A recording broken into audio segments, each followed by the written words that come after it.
Special CBI court postpones Kanimoli's hearing of bail plea to October 17th. The order of the framing of charges is scheduled for 15th of the month. With no political backing but just a will to make Chennai a better place, these young professionals say, yes, we can. Senior citizens to ease their way in and out of post offices as dedicated banking counters will help them with their banking needs. Kids for Kids with a pianist put up a memorable show for the Joy of Giving Week. It's a biryani face-off as foodies from around the city indulge in a gastronomic competition. Chennai's girl Deepika Palika squashes her way into the Whisper Top 20 up by 4 notches. And show us your Golus, NDTV Hindu visits homes in Chennai to showcase the best of the lot. A very good evening and welcome to NDTV Hindu's Headlines Now with me, Dipti Kumar. Let's take a look at what's making headlines this Saturday evening. The arrest of Sanjeev Bhatt reflects the Modi's government's political vendetta, says his lawyer. His wife fears for his life. BJP's Yashwant Sinha takes on Pranab Mukherjee on the 2G note issue, says he will raise it in the JPC. Mamata Banerjee and Maoists on a collision course. Now Maoists say talks and anti-Maoist operations cannot happen simultaneously.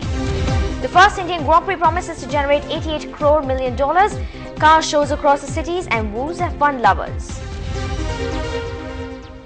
Well, in a shocking incident, a hearing-impaired woman, Kavita, who had filed her nomination papers for the post of ward councillor in her village, Navamal Kapari, was reportedly rejected by the state election authorities on the basis of her disability. Now, after a huge public outcry, the collector and the district election officer apparently told the Handicap Federation to directly approach the state election commissioner, Cho Iyer.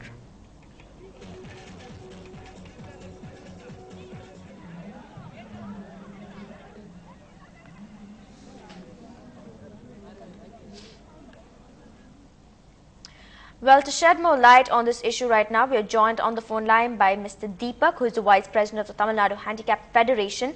Mr. Deepak, have others faced this issue previously or has it happened for the very first time?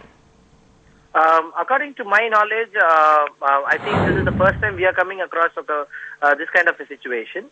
And that too, this is happening for a hearing impaired person, that too a woman. And this is the first of its nature to our knowledge. Right. Now, Mr. Deepak, can you also tell us previously if ever this did happen or what case actually happened right now, what was the issue that happened? If you could throw some light on that, further light. This has happened in the sense like it is not something to do with the candidature of the disabled people per se, but the accessibility for the disabled people was a big question, and we had to move to the Supreme Court of India. And things must have come through. Only then the Supreme Court of India came and said, like, you can go for completely accessible election. But this is the first time this is something something to do with the candidature. Right. Now, as an organization, what do y'all do? If you could throw some light on what y'all do as well. I'm sorry? Can I help? As an organization that you represent for the handicapped people as well, what do you all do on your side? We have just written a mail to the Tamil Nadu State Election Commission because there are two things here. One is the candidature, rejection of the candidature. The second thing, the terminologies they have used in the Tamil Nadu State Election Commission handbook, which says "sevit to umai," which means a very hard and a crude way of addressing the disabled people, and that too a person with hearing impairment. So we have written to them and saying that this should be lifted, and the election commission should give us the candidature immediately with immediate effect with an amendment in the rules. And if that is not happening on Monday by 10 o'clock, disabled people from the federation and across our fellow NGOs, we will be going to the election commission, and we will start a dharna and a demonstration in a very peaceful way, but it will be very firm, very firm, because this is right a blow on the disability sector. And we the state of Tamil Nadu say that we are doing so much affirmative on the social front and describing a disabled person as sevit to umai or discriminatory practices like obstructing the disabled people for the candidature and rejecting them just because of their disability, something which is very shameful, because we were the first country to be the signatory to the United Nations Convention in New York, And having ratified the UNCRPD, having a rule such like that in a country of this state is very, very sorry state of affairs, man. Right. Thanks again for joining us there on the phone line, Mr. Deepak. That was Mr. Deepak, the Vice President of the Tamil Nadu Handicapped Federation. Well, time to move on now. Come October 17th, and a special CBI court will take up the bail plea of DMK MP Kanimoli in the 2G case. The bail plea, initially scheduled for today, was postponed after lawyers of both Kanimoli and the CBI requested the court to issue another date for hearing. Now, according to the Supreme Court, the framing of charges need to be done prior to the bail, which can or cannot be granted. Now, the special judge O.P. Saini said that the CBI could frame the charges by October 15th, so the court will be ready to take up the bail plea of DMK MP Kanimoli as well as Kalingar TV MD Sharad Kumar. Now, lodged in Tihar jail since May 20th following the rejection of a bail plea by special judge O.P. Saini, Kanimoli along with Sharad Kumar had approached the court for bail for the second time. Now, in her plea, Kanimoli had requested that as a member of the parliament and also the DMK in the Rajya Sabha, she had to attend parliament sessions and also all party meetings that were convened from time to time in connection with the parliamentary business. She also sought relief on account of being a woman MP and a mother of school-going kids. Well, moving on now, the Madras High Court earlier today upheld the election of the DMK leader Tangam Tennarasu from Tirusuri Assembly constituency on the April 13th Assembly polls.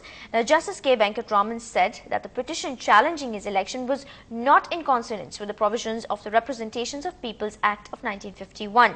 Isaki Muthu, who unsuccessfully contested against Tennarasu, had in his petition alleged that the DMK leader had misused his official position as a minister, used the money power in the election campaign and bribed voters. Tennarasu was one of the few ministers of the earlier DMK regime who won at the hustings. Well, it's almost 2 months since the uniform syllabus was implemented in the state. The syllabus, in fact, was only one of the 30 recommendations of the Muthu Kumaran Committee report, which was submitted to the Tamil Nadu government in 2007 to revamp the education system in the state. Now, educationists are gearing up to persuade the government to implement the other recommendations of the committee report to provide a better learning experience for students. Krishnamurthy brings you this report. After winning the successful battle against the government to implement the uniform syllabus, educationists are back to their brainstorming sessions. Their attempt is now to overhaul the current education system based on the recommendations of the Muthu Kumaran Committee report. The major recommendations of the report include abolishing multiple boards like SSLC, Matriculation, OSLC and Anglo-Indian and establishing a single autonomous board headed by an educationist. Establishing a school in all districts within a range of every 2 to 3 kilometers for easy accessibility for students. Filling up of vacancies of teachers in every government school with a ratio of 1 teacher exclusively for each classroom. We want to see education as a right of a child. And if it is a right of a child, it should be a compulsory and a free education. Free in the sense the child should have all the accessories free, whether it's a notebook, pencil, pen, whatever it should be free. Then only a child can learn with dignity. The activists plan to embark on an intensive campaign across the state to make sure that these recommendations are implemented in the next academic year. We have seen that only through a public agitation we could achieve something. Therefore, even to attain full equitable education, people should be willing to agitate and demand it as a right. And it's just not proper infrastructure that's on their wish list. Educationists will also press for monitoring the successful implementation of the school fee structure, which is being flouted by many schools. Private schools feel that they are having their own government. They feel that no law, no court can control them. Even if we show the judgment, they are not ready to accept the judgment. They say that we will be able to charge this only. If you don't accept, we will close down the school or you take TC. These kinds of dialogue are coming from almost all the correspondence and principals of the private schools. So we want the government to have an effective control, effective supervision at the district level. There should be a district committee headed by the chief educational officer with representative from parents and students, which can monitor, register the complaint and see what follow-up action is being taken on the complaints. Only if such kind of an restrictions or supervision is there on the private schools, you can control. After winning round 1 with the uniform syllabus, educationists are confident that the government would realize their vision of an equitable system of education in the state.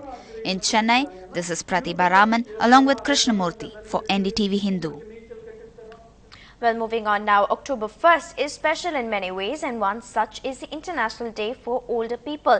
Now, to commemorate the day, dedicated counters for banking operations to senior citizens was inaugurated earlier in the morning. This concept of the day was aimed at promoting independence, participation and dignity of older persons. According to the World Reports, today, worldwide, there are around 600 million persons who are aged over 60 years. Now, this total is expected to double by 2025 and will reach virtually 2 billion by 2050. Older people's main concerns are health, money, happiness, safety of their homes, and also being able to get out and about.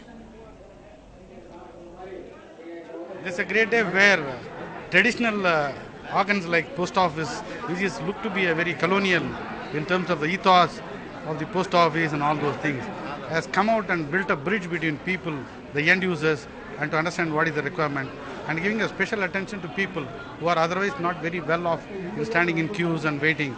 Opening a special counter will ameliorate their personal difficulties and save time. They go back more happily. This is to be more appreciated, and more of this kind should emanate in all post office so that the growing or aging population can be taken care. This is a good day and it's a great initiative by Post and Telegraph Department. On this day of International Day of Older Persons, we are very happy to dedicate a separate banking counter for senior citizens at T Nagar HO. This is the second such counter in my division. Last year we opened at Mylapore. It was felt a very tremendous success. We hope to similar success at T Nagar HO. I salute all the senior citizens and our customers, valued customers of T Nagar Post on this happy day. And I always like to look forward similar cooperation and patronage from the senior citizens.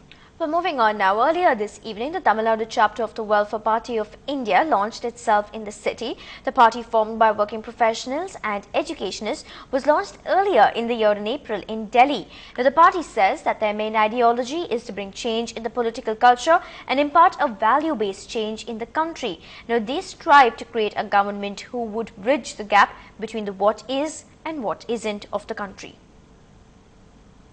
Time to slip into a quick break here on the bulletin, but on the other side, there's more news and updates. Stay with us.